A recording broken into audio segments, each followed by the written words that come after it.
Hello everyone, welcome to Softcure hospital software. आज हम hospital management software के accounting module को कवर करेंगे। अकाउंटिंग मॉड्यूल किसी भी ईआरपी सॉफ्टवेयर का एक बैकबोन होता है, जिसकी सहायता से हम सभी डिपार्टमेंट्स के फाइनेंशियल फ्लो को मैनेज कर सकते हैं। मैं अभी लॉगिन आईडी पासवर्ड यूज़ कर इसमें लॉगिन करता हूँ। अभी जो आप विंडो देख रहे हैं, ये हमारा अकाउंटिंग का एक मेन विंडो होता है। इस विंडो में क्या क्या मेन्यू होते हैं, क्या क्या फीचर इस अकाउंटिंग मॉड्यूल में दिए गए हैं, मैं आपको डिटेल में समझाता हूँ।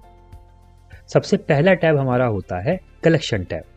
कलेक्शन टैब का मतलब होता है कि जो अभी आज की डेट पर जो भी हमारे डिपार्टमेंट्स हैं, जैसे ओपीडी हमारा डिपार्टमेंट है, इन्वेस्टिगेशन है, डे केयर है, आईपीडी है या आईपीडी बुकिंग है, इन सब में क्या क्या कलेक्शन चल रहा है। तो जैसा कि हम देख सकते हैं कि आज 17 जनवरी 2023 में ओपीडी का कलेक्शन 700 है, इन्वेस्टिगेशन का कलेक्शन 1600 है, डे केयर ओपीडी का 2900, आईपीडी का 7500 है। ऐसे ही आईपीडी बुकिंग का आप देख सकते हैं।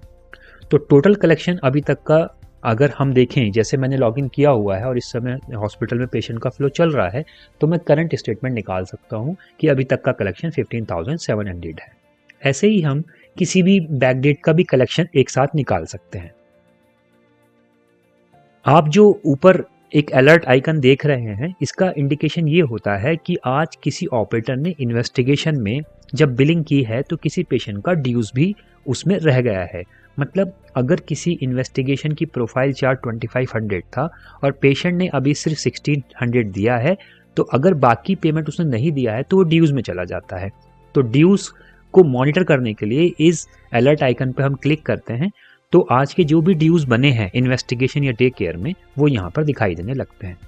हम वापस कलेक्शन टैब पे क्लिक करके वापस आते हैं। ऐसे डे केयर में भी कुछ ड्यूज बने हैं, किस किस के ड्यूज बने हैं तो हम यहाँ देख सकते हैं।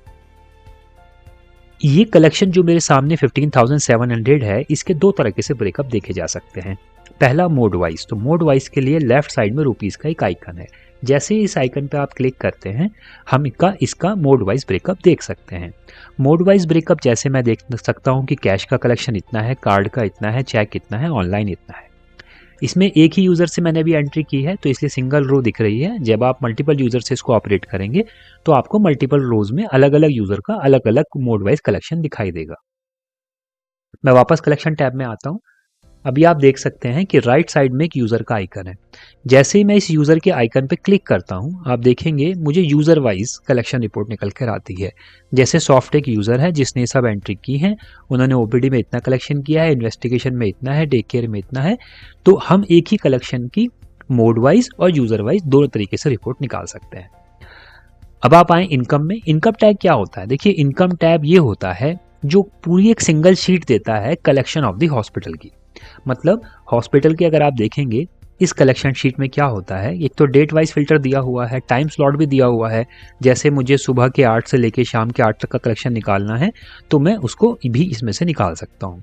मेरे को मोड वाइज फिल्ट्रेशन करना है, यूज़र वाइज फिल्ट्रेशन करना है, वो मैं कर सकता हूँ। अब आप देखेंगे कि मुझे पहली जो 3 एंट्री हैं वो ओपीडी की दिख रही हैं। इसका मतलब ये ओपीडी का कलेक्शन है। ओपीडी में कितना कलेक्शन है उसका एक अलग से आप देख सकते हैं, उसका सम आता है। जैसे सब टोटल ऑफ ओपीडी 700। वैसे ही फिर हमारे पास डे केयर का कलेक्शन आता है, फिर इन्वेस्टिगेशन का, आईपीडी का और आईपीडी एडवांस बुकिंग का।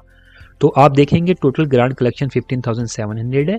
कैश का हमारा इतना कलेक्शन है, ऑनलाइन इतना है और कार्ड का इतना है।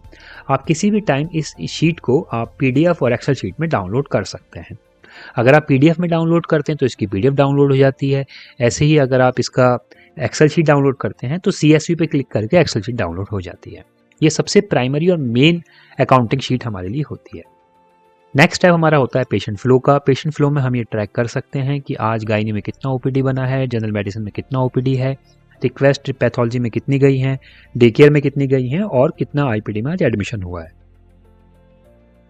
ये हमारा एक्सपेंस टैब है। एक्सपेंस टैब से हम क्या कर सकते हैं, डेली के एक्सपेंसेस भी सिस्टम में ऐड कर सकते हैं। जैसे मुझे अभी कैंटीन का फॉर एग्जांपल 300 देना है।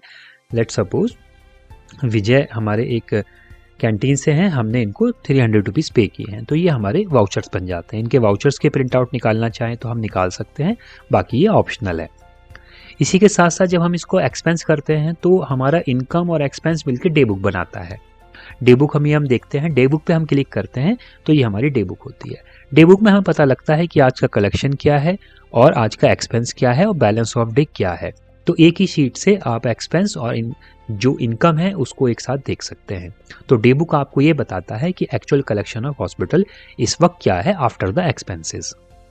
बीच में आप दो टैब देखेंगे, इंसेंटिव और मिसलेनियस इनकम। इंसेंटिव टैब इसलिए होता है कि हमें किसी पीआरओ को, रेफरल को अगर हमें इंसेंटिव पे करना है तो हम इस सिस्टम से पे कर सकते हैं, जो कि पूरा एक रिकॉर्ड बना के रखता है कि किस समय हमने पेशेंट को, जो रेफरल हैं उनको किस पेशेंट के लिए या किस चीज़ के लिए हमने उनको अमाउंट दिया है। तो इंसेंटिव एक तरह का एक्सपेंस ही है जो कि हम रेफर या डॉक्टर्स को देते हैं। मिसलेनियस इनकम क्या होती है? ये एक तरह की वो इनकम होती है जो आपको पेशेंट से रिसीव नहीं हो रही है। लेट सपोज आपको एम्बुलेंस से रिसीव हो रही है या किसी और डोनेशन या सोसाइटी ट्रस्ट से आपने कोई अमाउंट रिसीव किया है जो पेशेंट की सर्विसेज करने से अलग है। तो ऐसी कोई अमाउंट जो आपने अलग से रिसीव किया है तो उसको हम लोग मिसलेनियस इनकम में डाल सकते हैं, और ये मिसलेनियस इनकम भी आपकी कलेक्शन टैब में जो लास्ट कॉलम है यहाँ पर पहुँच जाती है। ड्यूज वो टैब होता है जिसमें हम सभी डिपार्टमेंट के ड्यूज चेक कर सकते हैं। जैसे ओपीडी में कोई ड्यू नहीं है, डे केयर में ड्यूज है 1500 का, इन्वेस्टिगेशन में ड्यूज है हमारा 850 का, आईपीडी में ड्यूज हम चेक कर सकते हैं। आईपीडी में ये ड्यूज आ रहा है। अब जैसे ओपीडी में एक एमआईएस टैब होता है, आईपीडी में होता है, सेम ऐसे ही हमारे अकाउंटिंग में भी है। ये मल्टीपल टाइप्स की इसमें रिपोर्ट्स लगी हुई हैं। इसमें और भी रिपोर्ट्स हैं, कुछ रिपोर्ट्स कस्टमाइज होती हैं। मैं ओवरव्यू आपको दे देता हूँ। सबसे पहली रिपोर्ट होती है ओपीडी कंसल्टेंट, मतलब कंसल्टेंट वाइज किसने कितनी ओपीडी बनाई है वो हम देख सकते हैं। जितनी भी ये रिपोर्ट है आप किसी भी समय पीडीएफ पे क्लिक करके इसकी पीडीएफ डाउनलोड कर सकते हैं, सीएसवी पे क्लिक करके आप इसकी एक्सेल शीट डाउनलोड कर सकते हैं। ओपीडी कंसल्टेंट समरी क्या होती है कि किस डॉक्टर ने कितना ओपीडी बनाया है। अगर हमें सिर्फ एक सिंगल पेज पे ही प्रिंट आउट लेना है जिसमें हम पेशेंट डिटेल नहीं चाहते तो ये रिपोर्ट काम आता है। ओपीडी रेफरल, किसी रेफरल ने कितने पेशेंट हमारे यहाँ सेंड किए हैं, कितनी ओपीडी बनी है। ओपीडी काउंटर सिर्फ एक स्टैटिक्स दिखाता है। इन्वेस्टिगेशन, किसी कंसल्टेंट ने कितने इन्वेस्टिगेशन सजेस्ट किए जिसकी बिलिंग सॉफ्टवेयर से हुई है। इन्वेस्टिगेशन रेफरल, किस रेफरल ने जो पेशेंट भेजे हैं और उनके इन्वेस्टिगेशन बिलिंग हुई है। इन्वेस्टिगेशन यूसेज ये होता है कि हम जैसे चेक करना चाहें कि सीबीसी किस किस पेशेंट की बनी है हमारे सॉफ्टवेयर से, तो हम इस डेट में 2 पेशेंट की सीबीसी बनी है। ऐसे ही हम सभी इन्वेस्टिगेशन को ईसीजी, एक्सरे, एचआईवी किट, इस तरह के सारे टेस्ट को फाइंड कर सकते हैं। इन्वेस्टिगेशन काउंटर सिर्फ ये होता है कि वो ये बताता है कि किस डिपार्टमेंट के किसके कितने टेस्ट हुए हैं। जैसे आज सीबीसी 2 हुई हैं, केएफटी भी 2 हुई हैं, जैसे एक प्रोफाइल टेस्ट 1 हुआ है, इस तरह से। इन्वेस्टिगेशन ओपीडी मतलब आपने ओपीडी काउंटर से जो इन्वेस्टिगेशन बनाई थी उसकी लिस्ट आपको यहाँ दिखती है। आईपीडी से अगर कुछ इन्वेस्टिगेशन सेंड किए गए हैं सॉफ्टवेयर के थ्रू पेशेंट्स को तो वो यहाँ पर आते हैं कि आईपीडी में जो पेशेंट एडमिट थे उनके क्या क्या इन्वेस्टिगेशन लगाए गए थे। पैथ आईओ रिपोर्ट ये होती है, आईओ स्टैंड फॉर द आपका in house and outsource report, कि जो बिलिंग आपके रिसेप्शन से हुई है उसमें कितने टेस्ट ऐसे हैं जो आपके इन हाउस हैं और कितने टेस्ट ऐसे हैं जो आउटसोर्स है, उसके टोटल बिलिंग में दिखाता है। वैक्सीन यूसेज, वैक्सीन काउंटर, ये एक वैक्सीनेशन जो मॉड्यूल ओपीडी में लगा हुआ उसके लिए होता है।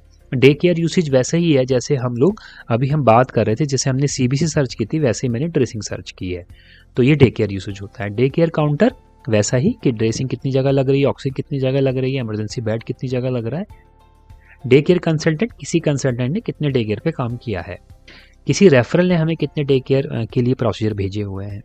आईपीडी सर्विस हम यहाँ पर निकाल सकते हैं। आईपीडी सर्विस बेसिकली क्या होती है कि हम किसी एक सर्विस को यहाँ पर सर्च कर सकते हैं कि ये सर्विस किस किस को लगी है। तो मैंने जैसे विजिट सर्च किया तो विजिट मुकेश जी पे लगी हुई है, इतने अमाउंट की लगी है, इस डेट में लगी। वैसे ही आईपीडी डॉक्टर सर्विसेज भी वही सर्विसेज होती है, बट उसमें हमें ये देखना होता है कि क्या ये सर्विस किसी डॉक्टर से बाइंड है या नहीं है। आईपीडी कलेक्शन सिर्फ आईपीडी का कलेक्शन दिखाता है। कंसल्टेंट बिल, किसी कंसल्टेंट के अंडर में कितने पेशेंट भर्ती हुए थे, उनके कितने बिल बने हैं, कितना उनके डिस्काउंट दिया गया है। आईपीडी रेफरल, वैसे ही सिर्फ एक रेफरल की आईपीडी के कितने बिल बने हैं। रेफरल कॉन्सोलिडेट का मतलब ये होता है कि एक ही रिपोर्ट जिसमें एक रेफरल की चारों चीज़ें होती हैं, ओपीडी भी, डे केयर भी, इन्वेस्टिगेशन भी और आईपीडी भी। सेम ऐसे ही हमारे पास कंसल्टेंट होता है। किसी एक कंसल्टेंट की पूरी रिपोर्ट निकालनी हो कि किसी XYZ कंसल्टेंट ने ओपीडी में कितना काम किया है, इन्वेस्टिगेशन में कितना किया है, डे केयर में कितना किया है और आईपीडी में कितना किया है। ये लास्ट हमारा टैब होता है आईपीडी बिल टीडीएस। ये बेसिकली इसलिए होता है जो हमारी टीपीए मैनेजमेंट होती है, उस टीपीए में जब किसी पेशेंट का बिल सेटल होता है तो उस सेटलमेंट में टीडीएस डिडक्शन आता है। तो टीडीएस डिडक्शन कितना कटा है, कितने पेशेंट पे है, वो सारा हम यहाँ पे समरी रिपोर्ट देख सकते हैं। टीडीएस डिडक्शन सेटलमेंट कहाँ से होता है, उसके लिए हमारा एक आईपीडी मॉड्यूल है, वहाँ पर हमने वो ऑप्शन दिया हुआ है। This is all about the summary of accounting module. Thank you so much.